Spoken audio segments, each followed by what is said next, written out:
एक बार की बात है, एक गांव में एक गरीब मछुआरा अपनी बीवी और बच्चों के साथ रहता था।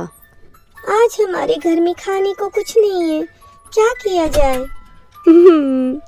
आज हमारे बच्चे भूखे हैं, हमें खाने को कुछ नहीं है, क्या किया जाए? कुछ समझ में नहीं आता। तुम जाओ मछली पकड़ने की कोशिश करो ताकि बच्चे खा पाएं। आज मैं बहुत सारी मछलियाँ पकड़ूंगा ताकि मेरे बच्चों को भोजन मिल सके।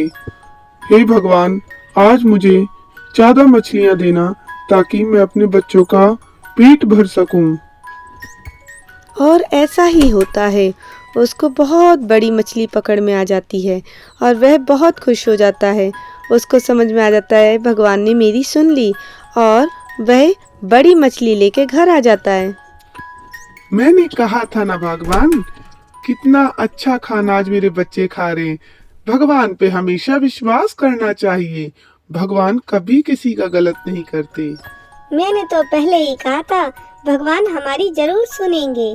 क्यों, सही कहा ना? लो बच्चों, खाना खाओ। दूसरे दिन फिर मछुआरा मछलियां पकड़ने निकल गया, मगर आज का दिन अरे ये क्या, आज तो मछली ही नहीं मिली। आज कैसे होगा? ओहो। उस दिन घर में खाना बनाने के लिए कुछ नहीं था। सिर्फ पानी उबाल के वह बच्चों को पिला देना चाहता था, क्योंकि मछलियां नहीं मिली थी और ना ही वह बाजार गया था। हे भगवान, तुम कैसी परीक्षा ले रहे हो? मेरे बच्चे भूखे हैं और मेरे पास खाना के लिए कुछ भी नहीं है। भगवान, तुम कहाँ हो? देखो मेरे बच्चे कैसे भूखे हैं। तुम टेंशन मत लो, सब ठीक हो जाएगा। भगवान हमारी जरूर सुनेंगे। तुम ध्यान से अपना काम करते जाओ और हौसला मत हारो। हमारे बच्चे हमारा कहना माने। चलो बच्चों, अंदर जाओ। ऐसे ही कई दिन बीत जाते हैं। 2 दिन से वो लगातार मछलियां मार के ला रहा था, मगर उसे सफलता नहीं मिल रही थी। आज फिर वो मछली मारने गया। हे भगवान, आज कुछ ऐसा करना कि मेरे बच्चे भूखे न मरे और मैं उनको खाना खिला सकूं। जब भी मैं अपने बच्चों का सोचता हूँ तो भगवान मुझे बहुत दया आती है। मछली मारते वक्त एक उसे गोल्डन फिश मिलती है जो बहुत बड़ी होती है। मछुआरा बहुत खुश हो जाता है, उसकी खुशी का ठिकाना नहीं होता, रोने लग जाता है। तभी वह गोल्डन फिश बोल पड़ती है, हे मछुआरे, मुझे छोड़ दो। मेरे पास छोटे छोटे बच्चे हैं। मैं तुम्हें कैसे छोड़ दूं? मेरे बच्चे भी भूखे हैं, वो 3 दिन से कुछ नहीं खाए हैं। अगर आज भी मेरे बच्चों को भोजन नहीं मिला तो वो मर जाएंगे। बताओ मैं क्या करूं? मैं तुम्हें छोड़ देता हूं तो मेरे बच्चे क्या खाएंगे?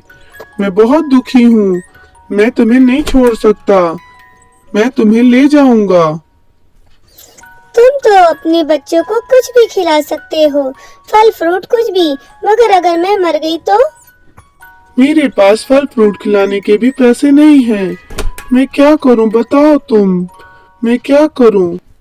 मगर मुझे ऐसा लगता है मेरे बच्चे एक दिन और भूखे रह सकते हैं। मगर तुम्हें तुम्हारे बच्चों के पास जाना चाहिए। तुम जाओ, मैं तुम्हें नहीं लेके जाऊंगा। हमारा एक दिन पेट भर जाएगा तो क्या होगा? कल फिर हमें भूख लगेगी। जाओ, तुम चली जाओ अपने बच्चों के साथ। तुम्हारा बहुत शुक्रिया, तुमने मुझे जीवित छोड़ दिया। देखना, भगवान इसके बदले तुम्हें बहुत कुछ देंगे। कोई बात नहीं, मैं एक माँ को बच्चे से अलग नहीं कर सकता हूँ। तुम जाओ। और मछुआरा घर की तरफ वापस लौट आता है। अब वह सोच रहा था, मैं घर जाकर बच्चों को क्या कहूँगा, क्योंकि आज का दिन भी कुछ नहीं मिला और बच्चे मेरे भूखे होंगे।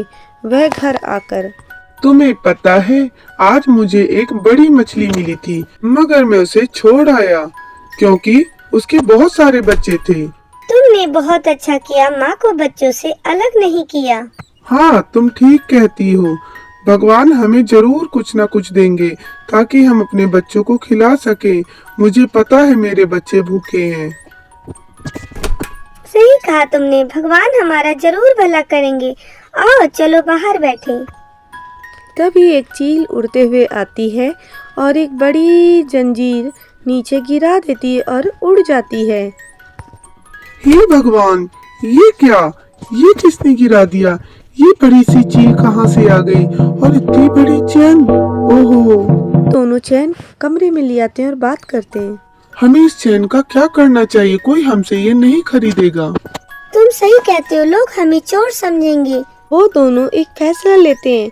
थोड़े से अच्छे कपड़े पहनकर वो राजा के महल में जाते हैं और कहते हैं ये चैन हम उन्हें दे देंगे, क्योंकि अगर कोई हमें देख लिया तो यही कहेगा हमने चोरी की है और ये रानी की चैन है।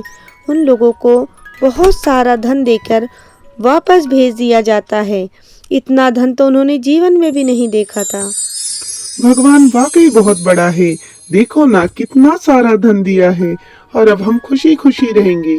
वह धन लेकर आता है और उसकी किस्मत बदल जाती है। वह अपनी बीवी को रानियों की तरह और बच्चों को राजकुमार राजकुमारियों की तरह रखता है। उसे समझ में आ गया था कि वाकई इस गोल्डन फिश के द्वारा ये सब मिला है।